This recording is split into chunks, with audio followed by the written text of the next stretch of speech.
আমরা আমরা তো জেনারেল পুরো স্টুডেন্ট সবাই কম বেশি আমাদের মাদ্রাসায় পড়ার তৌফিক আল্লাহ তাআলা আমাদের তৌফিক আসে নাই। আমাদের জন্য কীরকম সিলেবাসে পড়ালেখা আমাদের জন্য করণীয় এটা যদি বলতেন। শুক্রিয়া ভাই, এটা খুব গুরুত্বপূর্ণ প্রশ্ন, কারণ আমাদের মধ্যে ম্যাক্সিমাম যুবকই মাদ্রাসায় পড়ে থাকে। এখন এদের সংখ্যা নিঃসন্দেহে মাদ্রাসায় পড়ার ছাত্রদের সংখ্যার চেয়ে বেশি। যদি মাদ্রাসায় 20% ছেলে পড়ে থাকে, এখানে দেখবেন 60% ছেলে জেনারেলে পড়ছে। এখন এই হিউজ কমিউনিটিকে বাদ দিয়ে কি ইসলাম কায়েম করা সম্ভব, বা ইসলামের ফ্লো সৃষ্টি করা সম্ভব কিনা? আর ইসলাম কি শুধু এক শ্রেণীর মানুষের সম্পত্তি কিনা, না সবার জন্য? এই জেনারেল লাইনের হিউজ সংখ্যক মানুষ যারা SSC, intermediate, honours, masters, BBA MBA করেছে, মাঝপথে হেডার পেয়েছে অথবা পড়াশোনা শেষ করে হেডার পেয়েছে, এদের জন্য এখন পড়াশোনার কী ব্যবস্থা? যদি এদের মধ্যে কেউ চায় যে আমি অনার্স করব, পাশাপাশি আমি দাওরা করব, সম্ভব কিনা? খুব ডিফিকাল্ট, অনেক ডিফিকাল্ট। আবার এমন প্রতিষ্ঠান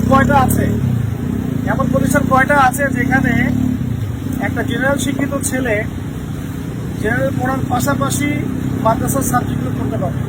কয়টা আছে? খুব কম।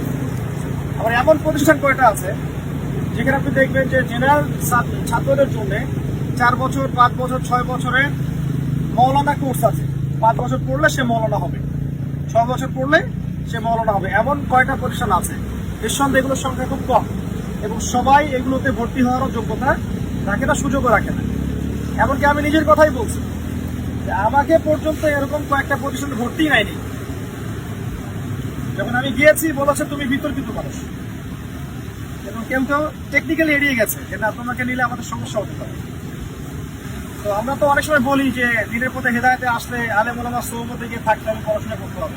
সবাইকে এই সুযোগটা দিচ্ছে আদৌ? এখন একটা জেনারেল লাইনে পড়বো ছেলে, কিছু সাবজেক্ট তাকে কাভার করতে হবে। এই সাবজেক্টগুলো কাভার না করা পর্যন্ত কিন্তু সে ইসলামের বেসিকটা বুঝবে না। দুইটা অপশন আছে, এই সাবজেক্টগুলো মাদ্রাসায় গিয়ে ভর্তি হয়ে পড়া, অথবা মাদ্রাসায় শর্ট কোর্স 4-5 বছরের কোর্সের মধ্য দিয়ে পড়া, অথবা যদি এই সুযোগ মাদ্রাসা কর্তৃপক্ষ না দেয় তাহলে তাকে নিজে নিজেই পড়তে হবে জানার জন্য। কারণ ইসলাম তো কারো পৈতৃক সম্পত্তি না, তাই না? আমি তো ইসলাম চর্চা করার অধিকার রাখি। এবার আসেন, হ্যাঁ, পড়াশোনা করে আমি ফতোয়াবাজি করবো না, জানার জন্য তো করতে হবে। তাহলে যুবকরা এখন কি করবে? এবং এইসব যুবকদের সংখ্যা কয়েক কোটির মতো, এবং তারা আল্লাহর পথে আসতে চাচ্ছে। আসার পরে তারা কোনো সিলেবাস পাচ্ছে, বিক্ষিপ্ত পড়াশোনা করছে। আজকে একটা বই, কালকে আরেকটা বই, আজকে অমুক টপিকের বই, কালকে অমুক টপিকের বই, কোনো কনস্ট্রাক্টেড পড়াশোনা নাই। আগে সাবজেক্ট জানতে হবে, তারপর বই কিনতে হবে। আমি এখন মুখস্থ থেকে আমি কিছু সাবজেক্ট বলছি, এটা আমার কাছে রিটেন এখন নাই, আমি মুখস্থ থেকে বলছি, এবং কিছু বইয়ের নাম বলছে মুখস্থ থেকে। এটা আপনারা নোট করতে পারেন, এবং সবাই বাসায় একটা লাইব্রেরি করবেন, করে এই বইগুলো কিনবেন। ঢাকায় আপনাদের যে বাংলা বাজার আছে, ইসলামিক টাওয়ার, সেখানে এই বইগুলো সব পাবেন ইনশাআল্লাহ। প্রথম সাবজেক্ট হচ্ছে আল কোরআন। আল কোরআনের প্রথমে তেলাওয়াত শিখতে হবে। তেলাওয়াত শেখার জন্য নুরানি কায়দা আছে না, নুরানি কায়দা, অথবা কোরআন করুন, অথবা কোরআনের যে তাজবিদ সহ কোরআন শিখুন, অনেক কোর্স আছে না, এই কোর্সগুলোর মধ্য দিয়ে আপনাকে কোরআন তেলাওয়াত আগে শিখতে হবে। এই তেলাওয়াতটা আপনি একা একা শিখতে পারবেন না, অবশ্যই ওস্তাদের কাছে গিয়ে শিখতে হবে। এরপরে আপনি কি করবেন? এরপরে আপনি অ্যারাবিক ভাষাটা শেখার চেষ্টা করবেন, গ্রামার, যেমন মিজান মুনশেফ, তারপরে যে নাহু, সরফ, হেদায়েতুন নাহু, এই হেদায়েতুন নাহু এই বইগুলো পড়বেন। পাশাপাশি ডক্টর আবু তাহের মিসবাহ একজন শায়েখ আছেন, বাংলাদেশের অত্যন্ত স্বনামধন্য, এবং অ্যারাবিক সেকশনে তিনি অনেক অনেক অনেক খেদমত করেছেন।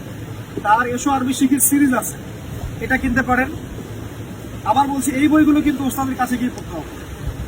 মাদ্রাসা ভর্তি হয়ে হোক, অথবা ব্যাচ করে প্রাইভেট আকারে হোক, বা বাসায় টিচার নিয়ে হোক, করতে হবে। এরপরে আপনি মাদানী আরাবিক নামে একটা কোর্স আছে, অনলাইনে পাবেন, এটা করতে পারেন। www.understandquranacademy.com একটা সাইট আছে, এখানেও করতে পারেন। এই সাইটগুলোর মধ্যে আপনি গিয়ে দেখবেন যে কোরআনের গ্রামার শেখার জন্য অনেকগুলো কোর্স আছে, অ্যারাবিক ল্যাঙ্গুয়েজ শেখার কোর্স আছে। অ্যারাবিক ল্যাঙ্গুয়েজ না জানলে আপনি কোরআনের ভাষাটা বুঝতে পারবেন, ভাষা না বুঝলে আপনি কোরআনের ভিতরে ঢুকতে পারবেন, ঠিক আছে? এর পাশাপাশি কোরআনের কিছু অংশ মুখস্থ করবেন, 1 পারা 2 পারা 3 পারা মুখস্থ করবেন। আর ইম্পর্টেন্ট সূরাগুলো, ইম্পর্টেন্ট আয়াতগুলো একটু মুখস্থ করতে হবে, যেগুলো দাওয়াত দেওয়ার জন্য লাগছে, ঠিক আছে? এরপরে আপনি কোরআনের তাফসিরে যাবেন, আর কোরআনের তাফসিরে সবচেয়ে সহজ তাফসিরগুলো আগে পড়বেন, যেমন মারিফুল কোরআন, তারপরে আপনার তাফসির ইবনে কাসির, তারপরে তাফসির জালালাইন, হ্যাঁ, মুজিহুল কোরআন, তারপরে তাওজিহুল কোরআন, এরকম যে তাফসিরগুলো আছে এগুলো আপনি বাংলা বাজারে পাবেন। একাধিক তাফসির কিনে বাসায় লাইব্রেরি পড়েন, ডেইলি 5টা করে আয়াত পড়েন। যদি কোনো আয়াত বুঝতে সমস্যা হয় বা আপনি ব্যাখ্যা করতে পারছেন না, বুঝতে পারছেন না, আপনি আলেমকে জিজ্ঞাসা করুন। কোন আলেমকে? যে আলেমকে আপনার কাছে মনে হয় যে তিনি কোরআন শোনার বেশি কাছাকাছি। আর আলেম সেই যে ব্যক্তি তার জানা অনুযায়ী আমল করেন। অবশ্যই জ্ঞান থাকতে হবে, আমলও থাকা জরুরি, এটা আলেম হওয়ার অন্যতম একটা শর্ত। লিমা তাকুলুনা মা লা তাফআলুন, আল্লাহ পাক বলেছেন, তুমি এমন কথা কেন বলো যেগুলো নিজেই করো না। বরেণ্য ওলামায়ে কেরামের কাছে যাবেন, তাদের ফতোয়া নেবেন, তাদের বইপত্র পড়বেন, শুনবেন। আলেমদের কাছে যাওয়ার ক্ষেত্রে সাম্প্রদায়িক হবেন না, যে আমি একটা দল করি, এই দলের আলেম ছাড়া অন্য দলের আলেমে যাবো না, আমি একটা মানহাজ মানি, এই মানহাজ ছাড়া অন্য মাযহাবে আমি আলেমের কাছে যাবো না, বা আমি তাবলীগ জামাত করি তাই আমি অন্য কারো কাছে যেতে পারবো না, এমন নয়। আপনি আলেমদের ক্ষেত্রে সাম্প্রদায়িক হবেন না, সবার কাছেই জ্ঞান নেওয়ার চেষ্টা, মৌমাছির মতো হবে না, জাস্ট লাইক বীজ, মৌমাছির মতো হবেন, যেখানে মধু সেখানে আপনি যাবেন। এরপর আল্লাহ পাক আপনাকে কিন্তু দেখবেন যে আপনাকে আল্লাহ পাক বিবেক দিয়েছেন, আপনি বুঝতে পারবেন যে কোনটা কোরআন শুনলে বেশি কাছাকাছি, কোনটা দূরে আছে। আল্লাহ পাক বোঝার তৌফিক দান করুন, আমিন। আগে এইভাবে কোরআনের তাফসীর পড়বেন, তারপরে আপনি যাবেন হাদিস, পাশাপাশি আর কি। হাদিসের মধ্যে আগে সহজ বইগুলো পড়বেন, যেমন বুলুগুল মারাম মিন আদিল্লাতিল আহকাম, তারপরে মিশকাতুল মাসনাদি, এছাড়া আছে আপনার ফায়জুল কালাম, তারপরে আপনার হাদিসে আরবাঈন, রিয়াদুস সালিহিন। এরপরে যাবেন আবু দাউদ, তিরমিজি, নাসাঈ, ইবনে মাজাহ, তারপরে যাবেন বুখারী মুসলিম। আগে বুখারী মুসলিমে যাবেন না, আগে এগুলো দিয়ে উপরে যাবেন। এরপরে আপনি যাবেন সিরাত, নবী সাল্লাল্লাহু আলাইহি ওয়াসাল্লামের জীবনী। সিরাতের মধ্যে পড়বেন আল্লামা সফিউর রহমান মুবারকপুরীর আর-রাহিকুল মাখতুম, তারপরে আপনার দি প্রফেট, তারপরে উসওয়াতুল হাসানা, নবী রহমত, তারপরে গোলাম মুস্তাফা, বিসমার্ট উইথ মোহাম্মদ একটা বই আছে, এটাও।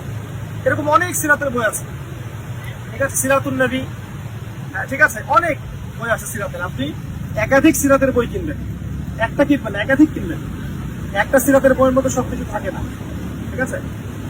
এরপরে যাবেন ইসলামিক হিস্ট্রির মধ্যে। ইসলামিক হিস্ট্রির মধ্যে সবচেয়ে সহজ হচ্ছে আপনি ডক্টর আলী মোহাম্মদ সাল্লাবি, তার সবগুলো বই কিনে ফেলবেন। ডক্টর আলী মোহাম্মদ সাল্লাবি, তার ইতিহাসের বইগুলো কিনবেন। ডক্টর রাগিব সার্জারির বই কিনতে পারেন, আবুল হাসান আলী আন্নারফি তার বই কিনতে পারেন, তারপরে আপনি মুফতি তকি উসমানী ওনার বই কিনতে পারেন। এছাড়া ইসলামিক ফাউন্ডেশনে যাবেন, দেখবেন ইতিহাসের অনেক বই আছে, এগুলো বাছাই করে কিনবেন। ইতিহাস তো জানার জন্য, এখানে তো ফতোয়ার কিছু নাই, জানার জন্য কিনবেন। এরপরে ফিকহের বই পড়বেন, ফিকহের মধ্যে হানাফি মাযহাবের ক্লাসিক্যাল বইগুলো আছে, ফিকহুল মুয়াসসার, হেদায়া কুতুবী, এগুলো পড়বেন। এছাড়া ফিকহুস সুন্নাহ বইগুলো আছে, এগুলো পড়বেন। এবং ফিকহের ক্ষেত্রে উদার হবেন, একটা মাযহাব ফলো করেন বলে অন্য মাযহাবকে আন্ডারএস্টিমেট করতে যাবেন। সবারই কিছু না কিছু দলিল আছে, ঠিক আছে। এই জন্য আমরা ছোটখাটো বিষয় নিয়ে ইখতিলাফে যাব না, বড় বড় ইস্যুগুলোকে নিয়ে কথা বলবো, এটা বেটার হবে। এরপরে চলে যাবেন ইসলামের অর্থনীতির বইয়ে। ইসলামিক অর্থনীতির ক্ষেত্রে মুফতি তকি উসমানীর একটা সিরিজ আছে, এই বইগুলো কিনতে পারেন। শেখ ইমরান নজর হুসাইনেরও ইসলামিক ইকোনমিক্সের উপর অনেক বই আছে, যেমন দি prohibition of Rewa, gold dinar and silver দিরহাম, এরকম অনেক বই আছে ইসলামিক অর্থনীতির উপর যাদের পড়াশোনা আছে, ওই বইগুলো আপনি পড়েন। তাদের কাছে কিসের জ্ঞান নেবেন? অর্থনীতির জ্ঞান নেবেন। যে ইসলামিক ইকোনমিক্সে অনেক মানে স্ট্রং বেস রাখে, তার কাছে আপনি অর্থনীতির জ্ঞান নেবেন। যে ফিকহের অনেক গভীর জ্ঞান রাখে, ওর কাছে ফিকহের জ্ঞান নেবেন। যে তাফসীরের বেশি জ্ঞান রাখে, তাফসীরের জ্ঞান নেবেন। এভাবে পড়াশোনা করবেন। এরপরে যাবেন ইসলামিক ফিলোসফিতে, আপনি ইমাম গাজ্জালির নাম শুনেছেন, ইবনে রুশদের নাম শুনেছেন, ইবনে সিনার নাম শুনেছেন, তাদের অনেক ফিলোসফিক্যাল বই আছে, এগুলো বাসায় পড়বেন। আর পাশাপাশি আমি বলবো যে আপনার জিওপলিটিক্সের বই পড়বেন, ইসলামিক ভূরাজনৈতিক প্রেক্ষাপট। এই ক্ষেত্রে আসলে বাংলায় খুব বেশি বই আমার কাছে জানা নাই যারা পাবলিশ করেছেন। এখানে ইন্টারন্যাশনাল বই পড়তে হবে। বাইরের কান্ট্রির অনেক রাইটার আছেন, তাদের জিওপলিটিক্যাল অনেক বই আছে, অনলাইনে পাবেন, পিডিএফ পাবেন। যদি ইংরেজিতে ভালো হন, ইংরেজিতে পাবেন। ইংরেজিটা জরুরি, কারণ অনেক স্কলার আছেন দেশের বাইরে যারা ইংরেজি ভাষায় বই লিখেছেন, লেকচার দিচ্ছেন। এগুলো বুঝতে হলে, জানতে হলে আপনাকে ইংরেজি লাগবে। আর কুফফারদের সাথে ডিল করতে হলে এখন ওদের ভাষাটা জানতে হবে। আর ওদের সাথে আমি চ্যালেঞ্জ করতে গেলে ওই ভাষায় কথা বলতে হবে। যদি আমি জাতিসংঘে দাঁড়িয়ে একটা ভাষণ দিতে চাই ইসলামের পক্ষে, আমাকে ওদের ভাষায় ভাষণ দিতে হবে কিন্তু, তাই নয় কি? তো এটাও একটা যুদ্ধ, এটাও একটা জিহাদ। তো এই বিষয়টাও খেয়াল রাখতে হবে। এর পাশাপাশি আমি বলবো যে ওয়ার্ল্ড হিস্ট্রির বইগুলো পড়ে, আপনার ইতিহাস ডিপার্টমেন্ট আছে না, ওদের যে বইগুলো আছে এগুলো পড়তে পারেন। নর্মাল ইকোনমিক্সের বইগুলো পড়তে পারেন। প্রতিনিয়ত বাজারে অনেক বিষয়ভিত্তিক বই আসছে, তাই না? বিষয়ভিত্তিক বইগুলো পড়েন। দেওবন্দের ওলামা একরাম থেকে শুরু করে আমাদের দেশের বড় বড় কবি মাদ্রাসা ওলামা একরাম যারা আছে তাদের যে বইগুলো আছে এগুলো কিনে পড়াশোনা করা শুরু করে ইনশাআল্লাহ। আমরা আশা করি এভাবে যদি একটা কনস্ট্রাকটিভ সিলেবাসে পড়তে পারেন নিয়মিত একটু একটু করে, আপনি 3-4 বছরের মধ্যে আবিষ্কার করবেন যে আপনার আগের আপনি আর পরের আপনি সেম না। আর এই বইগুলো পড়লেই শুধু জ্ঞান পাওয়া যাবে না, শোনেন, এই বইগুলো পড়লেই শুধু জ্ঞান পাওয়া যাবে না, আপনাকে মনের মধ্যে জগতে রিয়া, হিংসা, জীবন, মোহাম্মদ, অহংকারের সংস্কৃতি ত্যাগ করতে হবে। বেশি বেশি সালাত, সিয়াম, সাদাকা, আপনার এই যে তেলাওয়াত, জিকির, আসকার, তাসবিহ, তাহলিল, আল্লাহর কাছে দোয়া, এগুলো বাড়াতে হবে। এবং বেশি বেশি আল্লাহর কাছে দোয়া করতে হবে, আল্লাহ আমাকে জ্ঞান দান করো, নূর দান করো। তো নূর আল্লাহর কাছে চাইতে হবে। এর জন্য আল্লাহর অনুগত এবং বিনয়ী বান্দা হতে পারলে আল্লাহ নূর দিবেন। তখন আপনি ওই পড়াশোনাকে কাজে লাগিয়ে বিশ্বকে ডিল করতে পারবেন। আপনি বুঝতে পারবেন যে আপনি কোথায় আছেন, সামনে কি হতে যাচ্ছে বা কি হওয়ার সম্ভাবনা আছে। তখন আপনি ইনশাআল্লাহ তাআলা আগামীতে সার্ভাইভ করতে পারবেন। আল্লাহ পাক তৌফিক দান করুন। আমিন। আসসালামু আলাইকুম।